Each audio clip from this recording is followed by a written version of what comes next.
Quando a terceira temporada terminar, muitos fãs vão fazer exatamente a mesma pergunta. Qual é o verdadeiro nível de Makoto agora? E sinceramente, essa pergunta parece fácil de responder. Muito forte. Mais forte do que a maioria dos personagens. Mais forte do que quase qualquer ameaça conhecida. Mas existe um problema. Essa resposta não explica o que realmente aconteceu com ele. Porque a maior mudança de Makoto não foi seu poder. Foi o impacto que ele passou a ter sobre o mundo.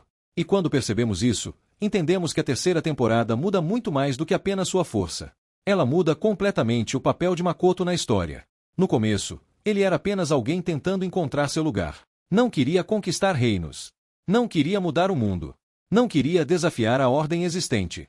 Na verdade, tudo que Makoto queria era viver em paz. Construir sua comunidade. Proteger seus aliados. E seguir sua própria vida. Mas existe algo curioso.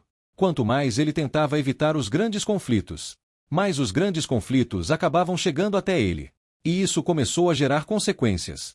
Consequências muito maiores do que qualquer um imaginava. Porque durante muito tempo Makoto era apenas uma figura desconhecida.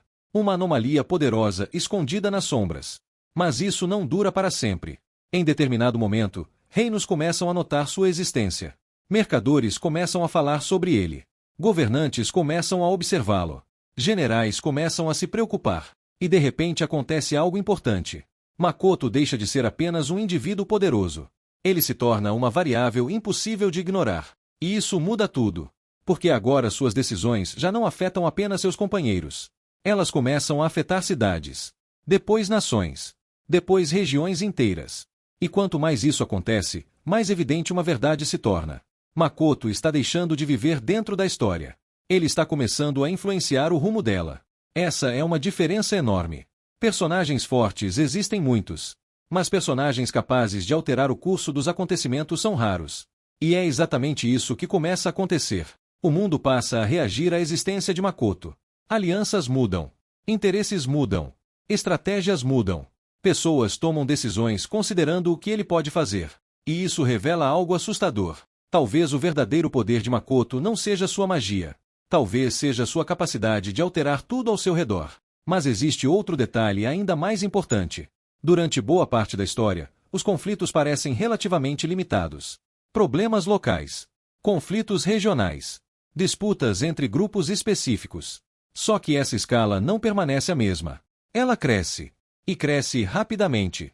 Porque conforme Makoto continua avançando, as forças mais importantes daquele mundo começam a prestar atenção nele. E quando isso acontece, a discussão muda completamente. Já não se trata apenas de saber quem ele consegue derrotar. A pergunta passa a ser outra. O que acontece quando alguém como Makoto entra em rota de colisão com as estruturas que controlam o próprio mundo? E é nesse momento que percebemos o tamanho da mudança. Porque pela primeira vez, Makoto não parece apenas alguém tentando sobreviver naquele mundo. Ele parece alguém capaz de desafiar a forma como aquele mundo funciona. E existe uma personagem que percebe isso melhor do que qualquer outra. A deusa. Durante muito tempo, ela parece estar acima de tudo. Acima dos humanos. Acima dos reinos.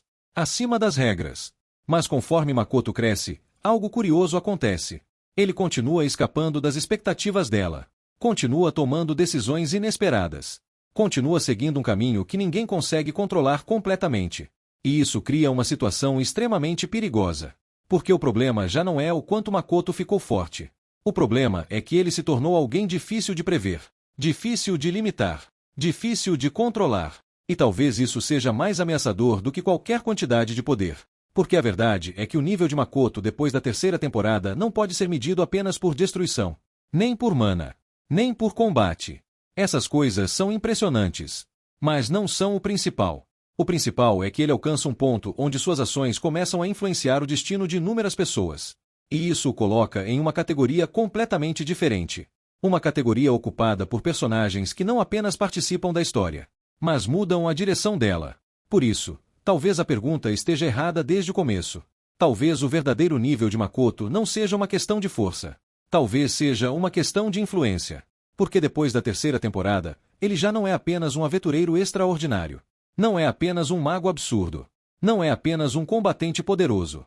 Ele se torna uma presença capaz de alterar o equilíbrio daquele mundo.